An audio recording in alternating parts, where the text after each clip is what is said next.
Bureau chief एजाज़ ताहिरवान खबर रसाई इदारे AFP के आदाद शुमार के तज्ज़िये के मुताबिक रूस ने अक्टूबर के महीने में यूक्रेन पर इतने मिसाइल फायर किए जो कम अज़ कम 2023 के आगाज़ से किसी एक माह में नहीं किए गए। रूसी हमलों के नतीजे में वसी पैमाने पर ब्लैकआउट्स हुए क्योंकि मॉस्को मुसलसल चौथे सर्दियों के मौसम में यूक्रेन के बिजली के निज़ाम को हदफ बना रहा है। ब्यूरो चीफ एजाज़ ताहिरवान मुहाजिर कौमी मूवमेंट पाकिस्तान के वाइस चेयरमैन शौकतुल्लाह फारूकी ने आफाक अहमद की रिहाइशगाह पर कराची प्रेस क्लब से आए सहाफ़ियों के एक वफद से मुलाकात की, जिसमें उन्होंने पीपल्स पार्टी की कराची दुश्मन पॉलिसियों के तसलसल पर तबादला ख्याल करते हुए शौकतुल्लाह फारूकी ने कहा कि कराची के अवाम पर ई चालान के नाम पर जो जुल्म किया जा रहा है वो दरअसल पीपल्स पार्टी की इस सोच का तसलसल है जो हमेशा शहरी सिंध को मुआशी दबाव और नफसियाती अजियत में मुब्तला रखना चाहती है। उन्होंने कहा कि पीपल्स पार्टी का दोहरा निज़ाम हुक्मरानी शहरी और देही की तफरीक को न सिर्फ मजीद गहरा करने का बाइस बन रहा है बल्कि नफरत और दूरियों में इजाफे का सबब बन रहा है। उन्होंने कहा कि सेफ सिटी के नाम पर कराची के अवाम पर ई चालान के नाम पर मुसल्लत करदा नया अजाब कबूल नहीं। ब्यूरो चीफ एजाज़ ताहिरवान इसराइल की गजा पट्टी पर जंगी तैयारों और टैंकों से दोबारा हमले, गजा पट्टी में हमास के साथ जंगबंदी माहिदे पर अमल दरामद के ऐलान के बावजूद मुकामी बाशिंदों और ऐनी शाहिदीन के मुताबिक इसराइली फौज ने इस फलस्तीनी इलाके में जुमेरात 30 अक्टूबर के रोज जंगी तैयारों और टैंकों से दोबारा हमले किए। ब्यूरो चीफ एजाज़ ताहिरवान गुज़िश्ता एक साल में 22,000 जर्मन शहरियों ने अपनी सिन्फ बदलवाई।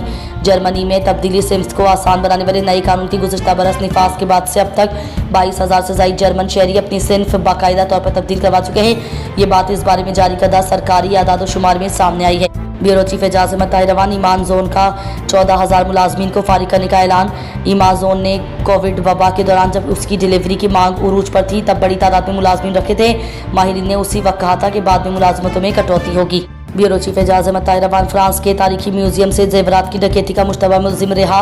फ्रांसीसी दारुल हुकूमत पेरिस के लोवर म्यूजियम में होने वाली जेवरात की गैर मामूली डकैती के सिलसिले में गिरफ्तार एक मुलजिम को बगैर किसी फर्द जुर्म के रिहा कर दिया गया है। ये बात आज हफ्ते के रोज रिहा होने वाले मुश्तबा शख्स के वकला सूफिया बोगरेन और नोमी गोरेन ने AFP को बताई है।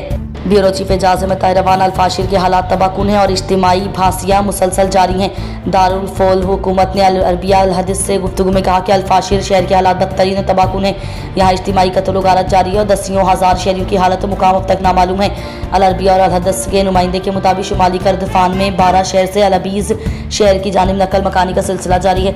ज़राए ने मज़ीद बताया कि सूडानी फौज ने मगरबी करदफान में रैपिड सपोर्ट फोर्स RSF के ठिकानों को निशाना बनाया है। दारफोर के बेघर अफराद की तंजीम ने खबरदार किया कि अगर आलमी बरादरी ने फौरी दबाव डालकर फायरबंदी नारा कराई तो इंसानी अलमिया मजीद शिद्दत इख्तियार करेगा। तंजीम के मुताबिक पिछले चंद दिनों में अल-फाशिर से 36,000 से ज़्यादा लोग फरार हो चुके हैं जिन्हें गिज़ा और फौरी इमदाद की सख्त ज़रूरत है। ऐनी शाहिदीन के मुताबिक रैपिड सपोर्ट फोर्स के जुंगजुओं ने दर्जनों मर्दों को जमा करके एक आही ज़ख़ीरे के करीब गोली मारकर हलाक किया। एक शख्स उस वक्त बच निकला जब एक मुसल्लह शख्स ने उसे पहचान कर जाने दिया।